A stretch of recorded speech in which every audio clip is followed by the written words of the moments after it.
स्वागत है आप सबका आपके चैनल एडवेंचर एकेडमी पर। आज है 6 अगस्त, दिन है बृहस्पतिवार। तो देखते हैं 6 अगस्त से कौन कौन से इंपॉर्टेंट क्वेश्चंस बनते हैं। पहला प्रश्न हमारे सामने कि जम्मू कश्मीर में 370 अनुच्छेद 370 खत्म होने की पहली वर्षगांठ मनाई गई है।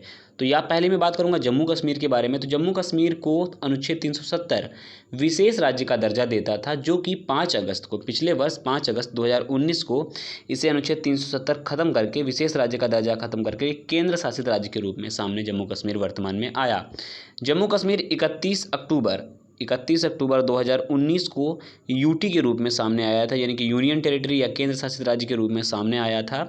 और इसी से पृथक होकर के लेह लद्दाख एक नया यूटी बनाया गया था। तो याद रखिएगा, अनुच्छेद 370 या धारा 35A कब खत्म हुई थी? 5 अगस्त 2019 को, और 5 अगस्त को ही इसकी एक वर्ष पूरा हो गया है। तो 370 खत्म होने के बाद बहुत सारे सकारात्मक प्रभाव जम्मू कश्मीर में आपको देखने को मिले होंगे, क्योंकि जम्मू कश्मीर जो विशेष राज्य का उपबंध रखता था वो धीरे धीरे समाप्त हो गया और जम्मू कश्मीर अब धीरे धीरे 370 खत्म होने के बाद एक सकारात्मक प्रभाव दिखाना शुरू कर चुका है। तो आप डेट जरूर याद रखिएगा, कब राज्य बना और कब इसका एक वर्ष खत्म हुआ है। तो अनुच्छेद 370 कब खत्म हुआ था, ठीक है। चलिए बढ़ते हैं अगले प्रश्न की ओर कि एचडीएफसी बैंक के नए सीईओ पद पर कौन नियुक्त हुए हैं? जो एचडीएफसी बैंक के नए सीईओ बने हैं शशिधर जगदीशन। मैं बता दूं आपको, एचडीएफसी के नए जो सीईओ बने हैं उनसे पूर्व थे आपके आदित्य पुरी एक जाना माना नाम था। उनके समय में एचडीएफसी ने बहुत ऊंची ऊंचाइयों को छुआ। तो आदित्य पुरी का स्थान लिया है शशिधर जगदीशन ने। एचडीएफसी में बैंक की अगर बात करूं तो 1994 में बैंक स्थापित हुई थी, 1994 में, ठीक है। एक निजी बैंक है, आप याद रखिएगा।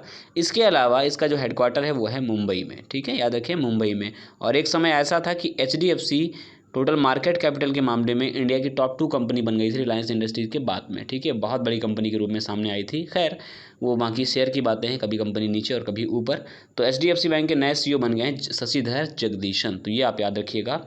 अगले प्रश्न की ओर बात करें तो केंद्र सरकार द्वारा प्रस्तावित 3 भाषा प्रोग्राम को तमिलनाडु ने मना कर दिया है। तो सबसे पहले हम समझेंगे कि 3 भाषा प्रोग्राम क्या होता है। देखिए, जो बच्चा 5 वर्ष तक के लिए प्रावधान ये था कि पहली बार जो नई नीति है वो ये है 5+3+3+4, ठीक है। ये नीति के तहत नई भी शिक्षा नीति जो आई है, तो उसके तहत जो प्राथमिक 5 वर्ष थे, उस 5 वर्षों में बच्चे को जो स्थानीय भाषा थी उनके रूप में चयनित किया गया था। यानी कि पहली भाषा जो होगी वो क्षेत्रीय भाषा के रूप में सामने आएगी, यानी स्थानीय भाषा होगी जिससे बच्चा बैठना उठना और समझना सीख पाए।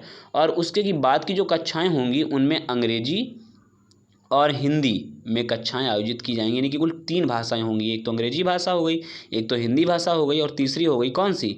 एक आपकी स्थानीय भाषा, जो कि स्टार्टिंग बेस था। तो तमिलनाडु ने ये कह के मना कर दिया कि ऐसा नहीं कर पाएंगे, संभवतः हम केवल 2 ही भाषाओं को मान्यता दे पाएंगे, एक तो आपकी जो वहाँ की स्थानीय भाषा और इसके अलावा अंग्रेजी, ठीक है। तो इन्हीं 2 भाषाओं के ऊपर बल दिया है। तो आप याद रखिएगा, केंद्र सरकार द्वारा जो अभी हाल ही में मानव संसाधन विकास मंत्रालय द्वारा जो नई शिक्षा नीति जारी करी गई उसके तहत 3 भाषाओं का प्रोग्राम सेट किया गया था, स्थानीय भाषा, अंग्रेजी और हिंदी, ठीक है। अंग्रेजी थोपी नहीं जानी थी, ये बहुत बड़ी अहम बात थी। तो और एक बात और याद रखिएगा आप साथ साथ में कि जो मानव संसाधन विकास मंत्री था उसके तहत अब शिक्षा मंत्रालय के नाम से उसे जाना जाएगा। ये बड़ा इंपॉर्टेंट फैक्ट रहेगा। रमेश पोखरियाल निशंक जी वर्ष के मंत्री हैं, ठीक है। अगला प्रश्न है कि संयुक्त अरब अमीरात के आबू धाबी में अपना पहला परमाणु रिएक्टर बराकाह ने कार्य करना शुरू कर दिया है। मैं अगर बात करूं तो ये पूरे अरब देशों में सबसे पहला परमाणु रिएक्टर है जिसका नाम है बराकाह। बराकाह अगर मैं हिंदी अर्थ की बात करूं तो इसका हिंदी अर्थ होता है आशीर्वाद, ठीक है। आशीर्वाद इसका हिंदी अर्थ होता है, आशीर्वाद।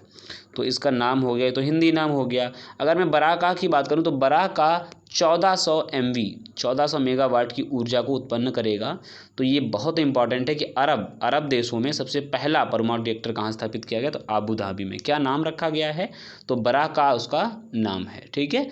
Most important. पहले ये 2017 में स्टार्टिंग होना था, लेकिन किसी भी बहुत सारी कमियों के कारण ये 2017 में स्टार्ट ना हो करके 2020 में स्टार्ट हुआ है। तो ये आप याद रखेंगे। अगले प्रश्न की अगर मैं बात करूं तो अगला प्रश्न है कि नेशनल बैंक ऑफ बहरीन ने अपने लेन देन को डिजिटल बनाने के लिए इंफोसिस फिनाकल को चुना है। इंफोसिस फिनाकल जो हमारी इंफोसिस कंपनी है, इंफोसिस का ही एक अंग है, और उसी ने नेशनल बैंक ऑफ बहरीन के जो डिजिटल लेन देन होगा पूरी तरह उसको डिजिटल करने के लिए समझौता किया हुआ है नेशनल बैंक ऑफ बहरीन ने। किसके साथ में? इंफोसिस फिनाइल के साथ में। तो मैं आपको बता दूं कि बहरीन की राजधानी का नाम है मनामा, और बहरीनी दिनार वहाँ की करेंसी है। तो आप याद रखिए, बहरीन में भी राजा शासन चलता है। तो हमद बिन ईसा अल खलीफा, मैं दोहरा दे रहा हूँ, हमद बिन ईसा अल खलीफा वर्तमान में बहरीन के राजा हैं। और इन्फोसिस के बारे में आप सब जानते हैं, सलील पारेख इन्फोसिस के वर्तमान में क्या हैं, CEO और MD। ठीक है, सलील पारेख CEO और MD हैं और बेंगलुरु में इसका इन्फोसिस का हेडक्वार्टर है। तो इतनी बात आप याद रखिएगा इन्फोसिस के बारे में।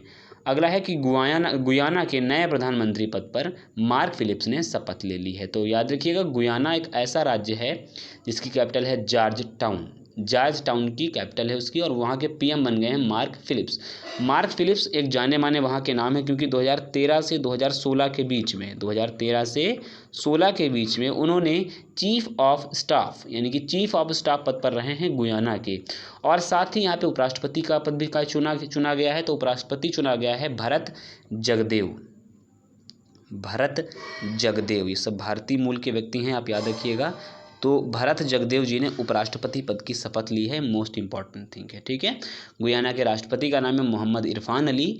तो इतनी बात आप याद रखिएगा, गुयाना के नए प्राइम मिनिस्टर बन गए हैं मार्क फिलिप्स और राष्ट्रपति हैं मोहम्मद इरफान अली, और उपराष्ट्रपति पद पर भरत जगदेव जी को चुना गया है। कैपिटल है जॉर्ज टाउन। तो आई होप आपको वीडियो सेशन पसंद आया होगा।